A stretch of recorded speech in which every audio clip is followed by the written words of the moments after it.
Okay, so boom, y'all already know what time it is. You are now tuned in with Pops and Joe T. You know what I'm saying? Lil Joe T and Big Joe T. You know what I'm saying? However you want to say it. You know what I'm saying? Big Joe, Lil Joe. You know what I'm saying?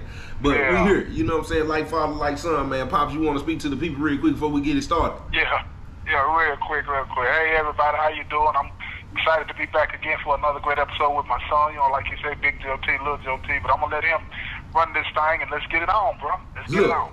He don't have no idea what we're finna talk about. You know what I'm saying? I actually just come up with the subject. I just come up with the subject right before he called. But look, I think it's gonna be a good one for parents. I think it's gonna be a good one, you know what I'm saying, especially for a younger group, you know what I'm saying, that's watching, man. But I'm gonna pop this off like this, man, because a lot of people automatically assume that your upbringing, a lot of people that's incarcerated to get in and out of trouble, you know what I'm saying, they think it has a lot to do with the upbringing. I've been locked up with people that had decent upbringing, had a good upbringing, had mama and dad in their life, and they still ended up in prison. I was locked up with people who had a, you know what I'm saying, rough background coming up, you know what I'm saying, they still ended up in prison. So that really don't dictate, you know what I'm saying, the path. But my daddy, for instance, when I got around my pops, you know what I'm saying, I got to see how intelligent he was, how smart he is, you know what I'm saying. He done wrote books, he done created apps, you know what I'm saying. He done did a lot of amazing things. My pop was a Marine. He was a Marine, right, Daddy? Yeah, I was in the Marine Corps, right? He was in the Marine Corps, you know what I'm saying. He made great grades, you know what I'm saying. And yeah. So I just wanted to ask Pops, like, to you, how would you describe your childhood and where and what led you to this path that landed you in prison? Okay. Well, let me take that first one. Let me describe my childhood. After Mama passed, and after I got through, you know, the trauma of that, I had a pretty good childhood, honestly. My grandparents on both sides did all they could for us. We had everything that we needed. We didn't really want for anything. We wasn't rich per se, but you know, I couldn't tell that we didn't get whatever we wanted whenever we wanted it. You know what I'm saying? Every now and then I would have to wear my brother's shoes or the pants that he wore, like we called it back in the day, hand me down. Mm-hmm. But it was structure in the house at grandmama's house. That's my mother's mother. Mm-hmm. Let me pause you right there. When you say structure, break that down, because I want some people to understand what you mean when you say structure. What was the rules? What was the law around there? The structure was, you know, we went to school. We had to get good grades. You know, we had to be, you know, a good student. We had to obey the teachers. We had to obey our grandparents and people in the community. And it didn't matter if we went up to grandmama's house or granny. Either way, it was still the same. Mm-hmm. Now, that's one thing I will say. My grandparents were pretty much structured around, you got to go to school, you have to do this, stay out of trouble. When we got in trouble, mm-hmm. we got, you know what I'm saying, disciplined for it. Mm-hmm. And all of that kind of stuff. Now, as far as I started to get a little older, I did see things going on in the house that did have an impact on me. My uncles on my mama's side were alcoholics, mm-hmm. and I saw a lot of that. I saw my youngest uncle, which is my mother's youngest brother. I used to see him dilly-dallying and, you know, growing weed and stuff like that. So I would see things that my grandparents didn't see, because he did it when they were not at home. Mm-hmm. You know what I'm saying? So I would see the little ins and outs of how you can get around and do certain things, right? And then being as inquisitive as I was curious about stuff, not understanding the consequences of it, though. Mm-hmm. You feel what I'm saying? Because right. I remember the first time I snuck into his weed stash, mm-hmm. and I smoked the joint, you know, and then when I did that, I was high as a kite. I was sick, though. But I knew I wasn't supposed to be doing it. Right. But I didn't tell grandmama and them, you know, what I had done. Right. Nobody ever knew. Nobody ever said anything. You know, as far as I know, anyway. They might have known, but they were like, "What's wrong with that boy?" You know what I mean? Maybe never said anything, but yeah, we had that structure, man. And but as I got older, I'm gonna tell you what really started to influence me, man. I would be out of the house a lot, right? Like going over to my mama's house, but then I would go into the projects or whatever the case may be, because they lived a little bit away from us, so I could go down the street into the project. And don't get it twisted, every weekend, my grandmother on my father's side would take us to see my pops in prison, your granddaddy, right? And he would always say the right things, don't do this, don't do that. But when I would go up on the corner, on the block, where everybody knew him and away from my grandparents, they all talked about the stuff that he did. And I don't know what it was, man. Even today when I talk about it, it sort of fascinates me, but my mind is a little different now, so I know how to filter that. I was fascinated by the stuff that they said about Daddy. You know what I mean? I was captivated by that. Even though when I went to visit him on the weekends at the prison, he would talk against all of that. Right. You know what I mean? Right. Yeah, he would talk. He made it plain, and it sunk in with my sister and my brother, older brother. But with me, it's like I'm looking at him like, well, if it's that bad, why are these people saying this about you? You know what I'm saying? Right. And they're talking about it like he's like a king or something on the street. So, yeah. So that's that. We had the structure, but you know, more to your second question, what influenced me, what got me in the streets, it was more like I was fascinated with what I was hearing about him. You know, that's just being as blunt as I can be. You know what I'm saying? So let me ask you this, because I know, because you just spoke on Granddaddy, and I'm on before I even go there, you know what I'm saying, I want to drop this in there, commercial break me please, you know what I'm saying. First let me say this, if you ain't already got my Pop's book, you might want to check out my Pop's book. It's called Becoming a Murder. It's on my website. You can get the ebook, I think it's for 10, and you can get the physical copy for 12. It's on my website. It's called Becoming a Murder. And another thing I want to hit on is generational curses. I want y'all to pay attention to something my pops just said. My pops just said, you know what I'm saying, he talked about having a decent upbringing. You know what I'm saying? I had a decent upbringing, other than my mama dating one of the biggest dope boys in the city.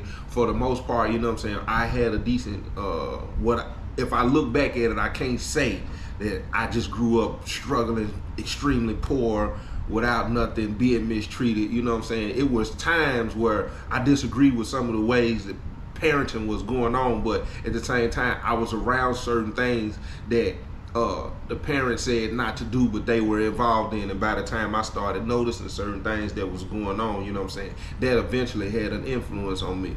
But when my pop said, and I had structure, you know what I'm saying, I pointed out the structure, you know what I'm saying, I had to be respectful, you know what I'm saying, I had chores and stuff. It was stuff that my mama required me to do around the house, you know what I'm saying. It wasn't no getting out of the bathtub and leaving the bathtub dirty. Wasn't no, you know what I'm saying, just dropping stuff in the sink, you know what I'm saying. I was told to wash dishes, you know what I'm saying, sweeping the floor, making my bed up, you know what I'm saying. It was a structured home. And then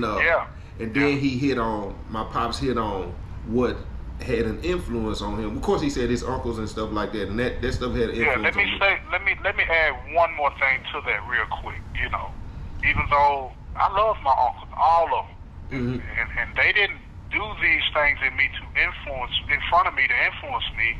They tried to hide it. My uncles were alcoholics. Both my uncles were in the war, Vietnam War, and that had affected them. So they drank a lot, used drugs a lot. My youngest uncle, my mama's brother, he ended up getting on drugs. But on my father's side, my uncle, he filled that gap where Daddy wasn't there. You know what I'm saying? Even though he's just a few years older than me, I call him Squicker, but you know, John Baker, he filled the gap, man. When Granddad and them wasn't around, because Granddad and them were more the disciplinarians with us on both sides. Anyway, when they went around, he was around. He did things with us, and he took us places and taught us things about our family. Helped me get my first bank account. I had what I needed. I just didn't appreciate what I had. I mean, that outside of the house influenced me more than inside the house. But go ahead. I didn't want to cut you off. No. You good. And then my daddy talked about the influence of when he started going to see my granddaddy, his daddy. It happened a similar way. decent, somewhat childhood, you know what I'm saying? Had people who was trying to guide me, just wasn't grasping, you know what I'm saying, really what they were trying to say. By the time I started going to see my daddy, I had already heard all of these things about him. And guess what? He did the exact same thing his daddy did. He told us all the things that wasn't what was up, but at the same time, I'm watching my daddy, who's top dog in the prison, you know what I'm saying? My brother, he pretty much plugged my brother in when it came to the hustling and stuff like that. I'm watching him explain to me what this life is what's not beneficial about it and what's up with it. But at the same time, I'm fascinated by how other people talk about him and just watching, you know what I'm saying, that alone. And that's the same thing, you know what I'm saying, same pattern, same cycle for him.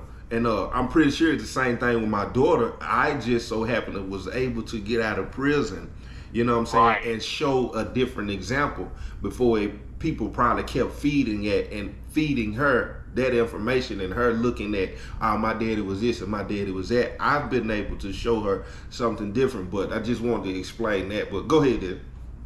Yeah, and that's what I wanted to talk about a little bit as far as how my daddy, I love my daddy. You know what I'm saying? I still talk about him in the present tense, even though he passed away. He said all the right things, and he tried his best. You know what I'm saying? Even though he wasn't there a lot. Mm-hmm. You know what I mean? Even when he got out, he was still involved in things, and that's where a conflict came into play, where it was more of do as I say, not as I do. Right. You know what I'm saying? And that influenced me, man. That influenced me, and it always made me think about when I was in the prison. Me and you was up in Northeast. I would tell you certain things, but I'm sitting right here in front of you doing the opposite, or doing both. Right. You feel what I'm saying? I'm working on a book on the one hand, and then on the other hand, we bagging up dope. You know what I'm saying? Right. Yeah. So that was I was a hypocrite in that regard. You feel what I'm saying? But I still felt like I needed to do certain things. I really felt an urge to do that, and Daddy did too. And when I saw him when he got out of prison, man, I saw him when he would be at the house and they're planning a caper. You know what I'm saying? To do certain things. And one time I remember on Christmas, man, they had robbed a gas truck. Him and one of his cohorts. You know what I'm saying?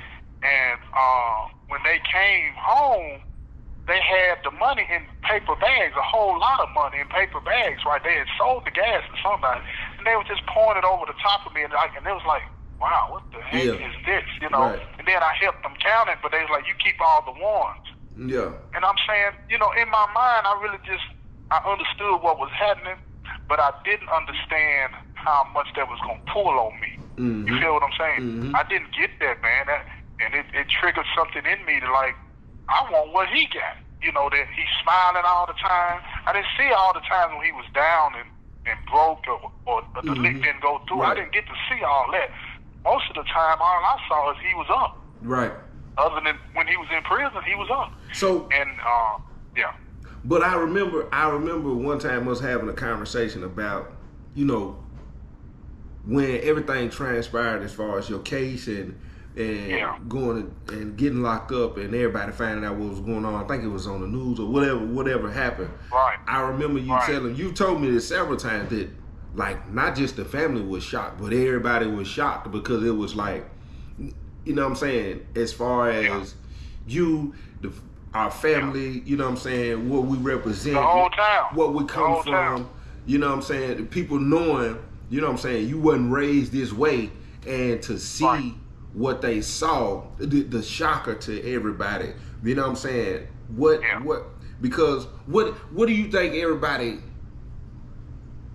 before that, what was you remembered for? Like, what type of kid? I think that everybody knew, everybody knew my potential.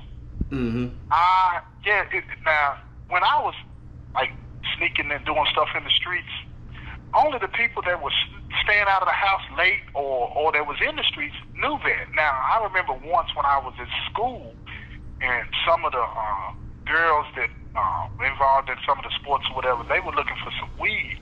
And I overheard them saying it. Now, they didn't know I could get it. But I was like, I can get that for y'all. You feel what I'm saying? And that's when a few people in the high school that had no idea that I was capable of doing those types of things were introduced to that part of me, that side of me. Other than that, nobody knew I was living this double life. You feel what I'm saying? Nobody knew I was living this double life. Right. So my wife, look, a lot of the stuff that I did, my wife, Tanya, your mom, my ex-wife, she didn't even know that I was living a double life in most of those situations. Nobody knew that. So when everything came out, and you know, I initially got in trouble in the Marines, it shocked her. She was like, "What's going on?" You know what I mean? I caught up on conspiracy to distribute drugs. And then after that, when I came home, it was like, everybody was like, Joe T gonna bounce back. Joe T gonna be able to, because of my potential. You know, and then when I didn't bounce back, it was like a double shocker to people. It was like, he had or has so much potential. Everybody knew how smart I was. I did too. I just, and it's hard to describe that, how you can so easily get off track and then feel like you can't get back on track. And that's how I felt about it, you know. I'm pretty sure a lot of people can relate to that, you know what I'm saying, right now. Like, it's harder to, it's easier to lose it. You can lose it so fast, and then it's hard. It's just like, it's easy to get in trouble. It's hard to get out of it. But when you look, because this conversation, really what I'm trying to get to is anybody who's watching it, you know what I'm saying, especially younger, like, do you think it had anything to do with peer pressure, trying to be something that you know you wouldn't want to be accepted by a certain group of people, or wanted to be looked at a certain type of way? Because I remember you telling me a story one time about this guy had approached you, and I think it was the job you was working, and he was talking about going down there stealing the money or whatever, and you didn't want to do it. You didn't want. When I worked at the arcade, you talking about when I worked at the arcade? And my own cousin, he wanted me to rob the place. You know what I'm saying? And the man that owned the place had taken a chance on me. I seen this man at the place of business. I wanted to work there. I walked up to him. I introduced myself to him, told him who I was. You know what I'm saying? And he was like, "Yeah, I'm gonna give you a job. I know your people. I know you. Blah blah blah. You know what I'm saying? I'm gonna give you a job." He did that, and then my cousin, he convinced me to rob the place, get all the money and the drinks and all this other kind of stuff. And I really didn't want to do it, man. What was your thoughts at the time he even presented it to you? Like, what was you thinking? Like, you didn't want to say no for what reason, and what? I didn't want to say no because I felt like he wouldn't like me. He wouldn't want to kick it with me no more. You know, and it was the weirdest thing. And at that time, I didn't know what that was about and why I was being pulled like that. But it was a form of peer pressure, PTSD, whatever you want to call it. But I had no idea what you would call it back then. All I knew at that time is I felt this part, and something inside of me said, if you say no, then this relationship with this individual is over. He didn't say that until it's like, you know, I started to squabble on certain things. He was like, well, you know, but I felt like he wouldn't like me. And as an adult, as a 53-year-old man today, saying that, it sounds silly, it sounds childish, it sounds weak. But you got to remember, I was a teenager, and I wanted friendship from this individual. You feel what I'm saying? And I thought he was my friend. He's my cousin. I'm related to him, and I didn't even know he was into stuff like that. You know what I'm saying? We used to watch basketball all the time. You know what I'm saying? Together, I'd go over his house and we'd eat together and stuff like that. You know how teenagers kick it when you get cool with somebody. So I did not want that to end, and I thought that this was a prerequisite to this continuing. If I didn't do what he was asking me to do, then all of those things that I was liking would go away. And that brings me something that I want to point this out with a lot of people. When it comes to committing or stopping, you know, that type of behavior. A lot of people don't take into account the social consequences of a person when they want to quit something or when they want to say no. I had to factor real fast at a young age with an immature mind what my social life would look like if this individual, if I told this individual no. And I was going to lose the social that social contact with him. So the consequences for me, I weighed it up. It's like, okay, let me do this. Right. I wasn't even thinking about the man that had taken a chance for me to give me a job and all of this and that, in the sense that I didn't want to disappoint him. Right there in that moment, I didn't want to disappoint my cousin. Mm-hmm. You know what I'm saying? And then later on, I don't know if you want me to go this far with the story, but later on, after my grandmother figured out, you know, because the man that owned the arcade, he called her. He called her concerned about me. He thought something had happened and I had been hurt, right? Mm-hmm. Because the place had been robbed. And when he called her, she's like, "Nah, he's here," so on and so forth. But at the end of the day, she came downstairs, and I'm not thinking, because I took some of the sodas with, I love Sunkist orange drinking. This is silly. You know what I'm saying? I wasn't a good robber, so you just got to put that on the record. So I had the Sunkist orange drinks with me in the basement in my room. She saw them. And when she saw them, she put two and two together and knew what I had done. Mm-hmm. You know what I'm saying? Mm-hmm. She told me to make it right. Mm-hmm. Because, and then once I heard the full story, she's explaining to me how he called thinking that I had been hurt, something had gone wrong. Is Joe okay? You know what I'm saying? Mm-hmm. He wasn't thinking about the that he had lost. He was thinking about me. Right. But in that moment, when I had an opportunity to, you know, to do it, I didn't think about him. Right. And the chance he had given me. And it was, you know, looking back, those social consequences, man, that come into play when you're challenged to do something or not do something, it matters, man. It mattered to me. Go ahead. Do you think you felt the pressure of a social consequence when whatever happened that landed you in prison? I do, man. I do. And with in that a whole being, lot of ways. like with that being said, like how many people you think you done met in prison that ended up in prison because they were fearful of a social consequence or peer pressure, or they didn't want to be looked at a certain type of way, like they was soft or they was a punk or they didn't want to ride? Like what percentage would you say is in prison based on that alone? I'm gonna say I'm gonna break it down into two groups for you.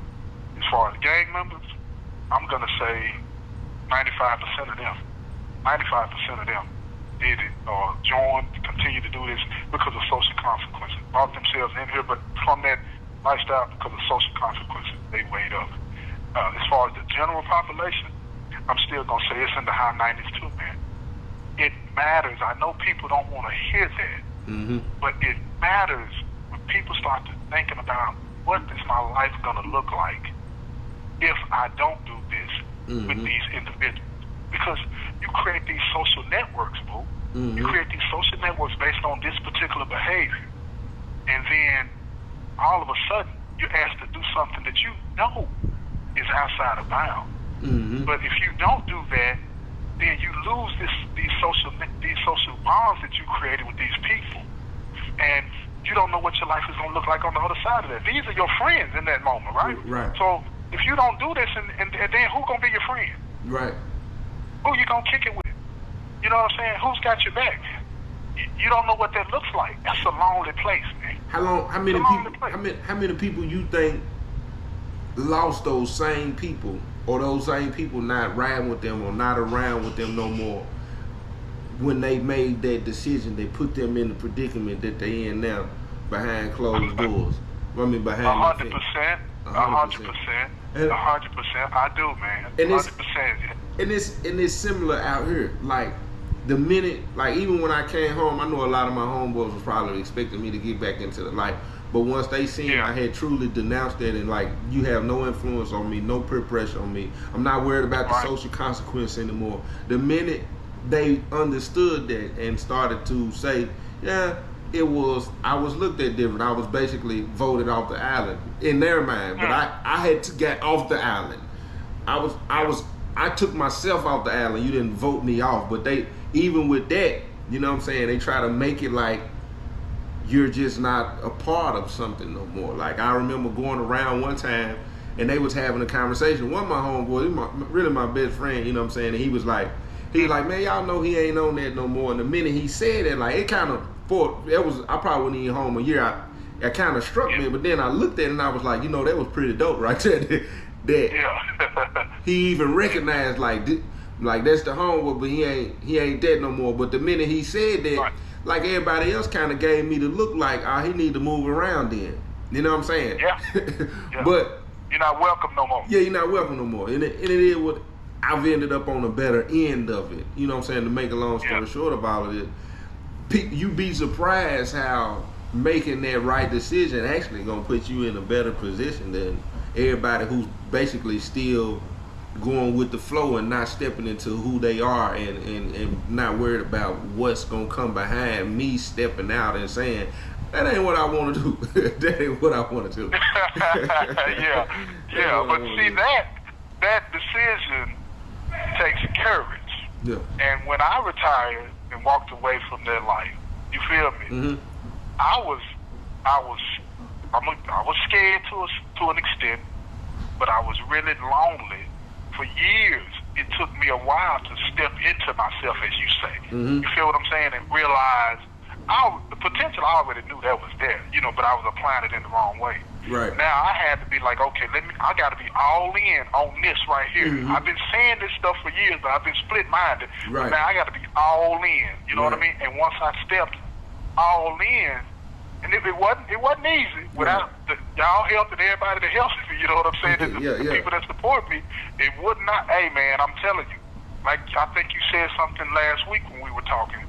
If I'm not doing this, man, I'm hustling. Right. You feel? Right. I'm hustling. Right. I still got things I want to do. Yeah. But doing this, stepping into myself and realizing, man, it ain't as bad as I thought it was going to be. Yeah, but it took some time.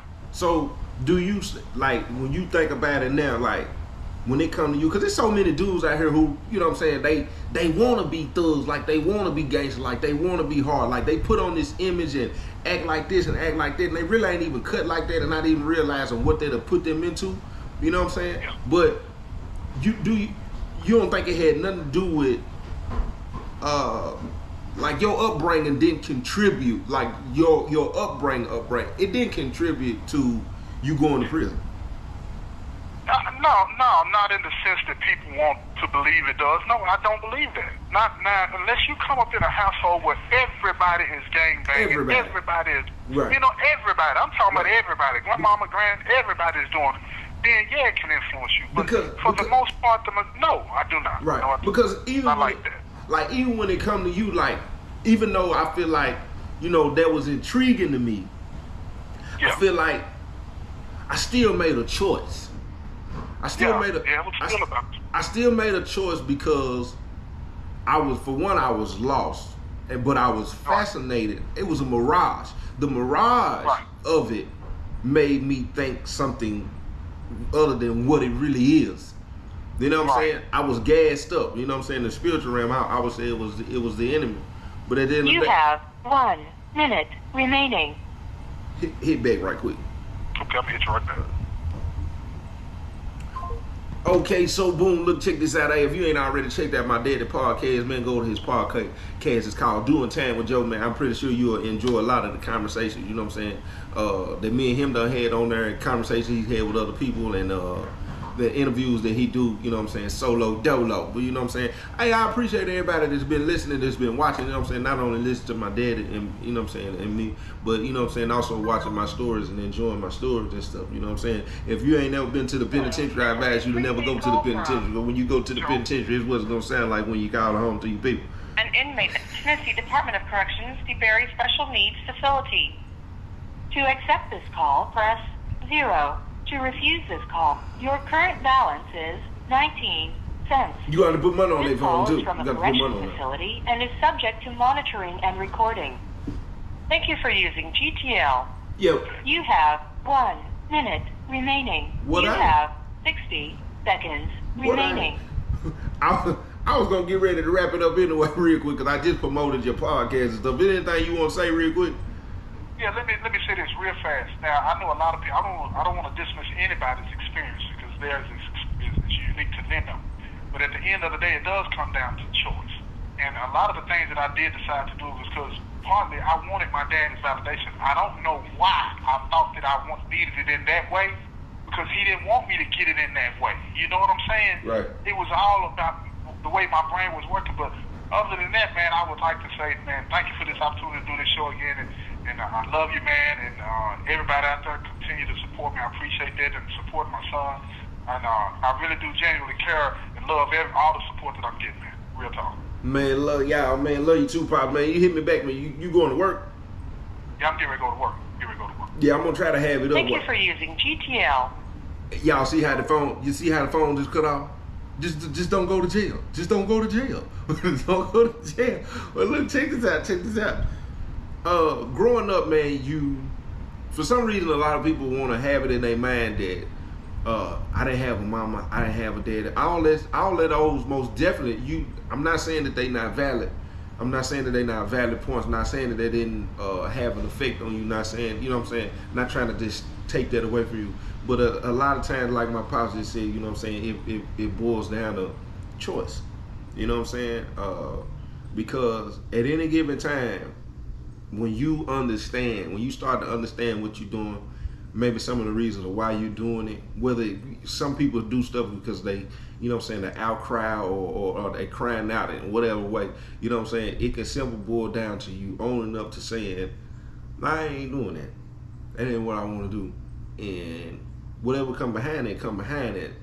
But whatever come behind it ain't gonna lead you to jail or prison or early graveyard. Y'all be blessed.